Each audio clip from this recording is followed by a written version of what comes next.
Pemirsa, pasien COVID-19 yang meninggal saat tengah isolasi mandiri terus bertambah. Diduga pasien isoman meninggal karena penyakit penyerta yang diderita.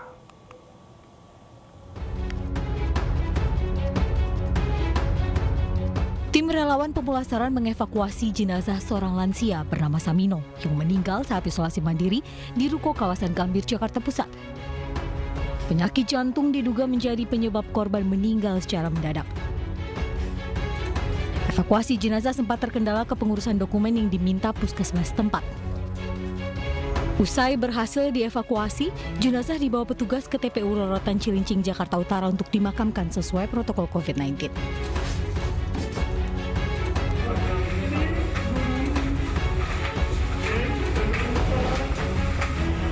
Tadi malam, tim pemulasaran juga mengevakuasi jenazah seorang lansia di salah satu unit di Rumah Susun Pondok Bambu, Duren Sawit, Jakarta Timur. Diduga penyakit penyerta darah tinggi membuat kondisi kesehatan pasien isoman ini memburuk hingga meninggal dunia. Selanjutnya jenazah dibawa ke TPU Rorotan untuk dimakamkan dengan protokol COVID-19. Dari Jakarta, tim liputan iNews melaporkan. Nah pemirsa, tentu kita tidak ingin kejadian serupa terulang kembali. Jika Anda atau keluarga Anda ada yang harus menjalani isolasi mandiri di rumah, berikut sejumlah hal yang harus diperhatikan.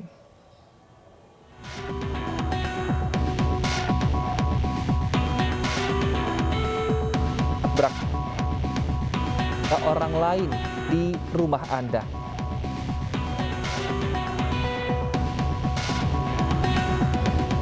Saat ini banyak layanan telemedicine yang tak hanya melayani pembelian obat, namun juga konsultasi gratis bagi pasien COVID-19 yang menjalani isolasi mandiri. Nah, Anda atau keluarga Anda yang menjalani isolasi mandiri, pastikan berada di kamar terpisah yang berjarak minimal 1 meter dengan kamar lain untuk mencegah penularan. Pasien COVID-19 yang menjalani isolasi mandiri juga harus menggunakan alat makan dan alat mandi yang terpisah dengan anggota keluarga yang lain, pemirsa. Ini untuk menghindari kemungkinan droplet bercampur dan menulari anggota keluarga yang lain. Jangan lupa juga pemirsa, selama menjalani isolasi mandiri, Anda harus menerapkan pola hidup sehat, berolahraga ringan, berjemur di lokasi yang aman, minum vitamin, dan juga mengkonsumsi buah serta sayur. Mensterilkan rumah juga bisa jadi cara yang jitu pemirsa untuk membunuh virus dan mempercepat kesembuhan. Anda bisa menggunakan cairan disinfektan yang banyak dijual atau bisa juga dengan menggunakan disinfektan profesional. Yang terpenting pemirsa, pantau terus kondisi pasien COVID-19. Jika ada perburukan gejala, sebaiknya segera hubungi dokter untuk konsultasi.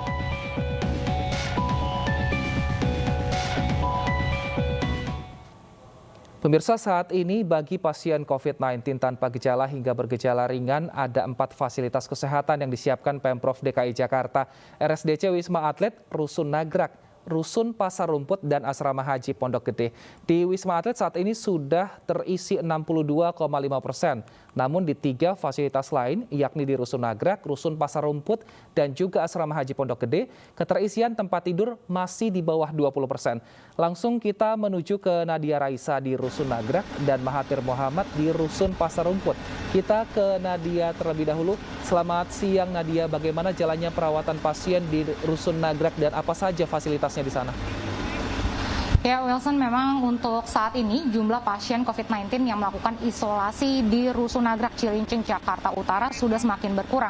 Jika dibandingkan sejak awal Rusun Nagrak ini dibuka, jumlah pasien bisa mencapai 1.140 orang. Namun hingga hari ini jumlah pasien ada 541 orang dan memang menurut pantauan kami cukup banyak pasien yang pulang hari ini. Di sini mereka akan melewati tower 3 untuk pulang jika sudah dinyatakan atau diperbolehkan untuk pulang, dan jumlahnya ada 51 orang. Rusun Nagrek ini bukanlah merupakan tempat kosong, melainkan dari 14 tower yang ada, 4 tower dihuni oleh warga biasa, sementara tower 1 hingga tower 5 diperuntukkan bagi isolasi, di mana tower 1 diperuntukkan bagi laki-laki, tower 2 untuk mereka yang berkeluarga, tower 3 untuk perempuan, dan tower 4 untuk tenaga kesehatan. Dan juga ada tower 5 juga dipergunakan untuk isolasi, namun dikarenakan masih banyak bed yang kosong, maka tower tersebut masih belum difungsikan. Dan hingga saat ini ketersediaan bed yang kosong itu masih ada 2.263 bed. Di sini juga ada 115 tenaga kesehatan yang bertugas. Selain itu juga di sini memang pasien COVID-19 yang melakukan isolasi di sini mendapatkan berbagai fasilitas seperti peralatan mandi, peralatan kebersihan. Mereka juga dapat melakukan aktivitas seperti senam pagi, senam sore, dan juga berolahraga.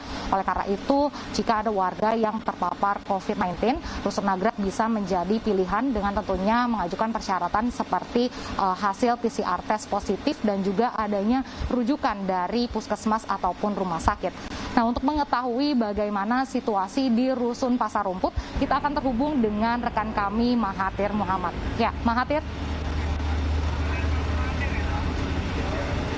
Ya, Nadia Raisa, untuk ketersediaan tempat tidur yang ada di Rusun Pasar Rumput ini masih di atas 95%. Kenapa saya katakan di atas 95%? Karena saat ini yang dirawat hanya 44 pasien gejala ringan atau orang tanpa gejala. Namun tadi baru saja datang ambulans dari Puskesmas Tebet membawa kurang lebih 1 orang, berarti hari ini bertambah menjadi 45 orang saja.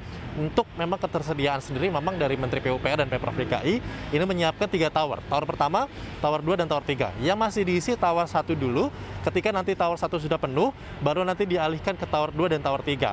Dan setiap tower sendiri pun memang mempunyai fasilitas, Nadia dan juga Wilson. Jadi kalau di tower 1 itu mempunyai 25 lantai, namun yang digunakan dari lantai 4 hingga lantai 25.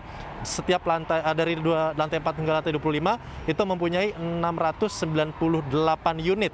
Dan untuk keseluruhan unit dari tower 1, 2, dan 3 ini mempunyai 1964 unit yang memang bisa menampung dari pasien-pasien tanpa gejala. Namun kalau aktivitas pada pagi hari ini pun kami melihat tidak ada aktivitas yang signifikan ya yang ada di Rusun Pasar Rumput, melainkan hanya ada 1 orang tadi pagi kami lihat, dia seorang ibu-ibu berolahraga, lari pagi, berjemur di bawah sinar matahari.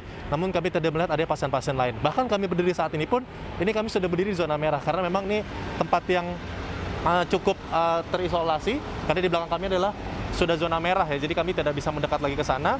Di belakang kami pun saat ini masih ada 1 mobil ambulan yang menghantarkan salah satu pasien COVID, dan memang sesuai nanti juga harapan dari dan ini harapan dari Menteri PUPR dan Pemprov DKI bahwa sebenarnya berharap Rusun Pasar Rumput ini tidak digunakan untuk merawat pasien-pasien atau tidak penuh nantinya seperti rusun atau di RSDC Wisma Atlet, karena memang nanti harapannya rusun ini hanya berjaga-jaga apabila angka naik atau angka COVID yang khususnya OTG atau tanpa gejala ini naik, sehingga mereka dirawat sini. Namun berharapnya pasti tidak ada pasien, dan hingga Rusun Rumput ini, Pasar Rumput ini maksud kami dapat digunakan sebagaimana mestinya saat dibangun pertama kali. Untuk sementara itu kembali ke studio, Wilson. Mahathir Muhammad, dan sebelumnya Nadia Raisa, terima kasih atas laporan Anda dan tetap jaga kesehatan.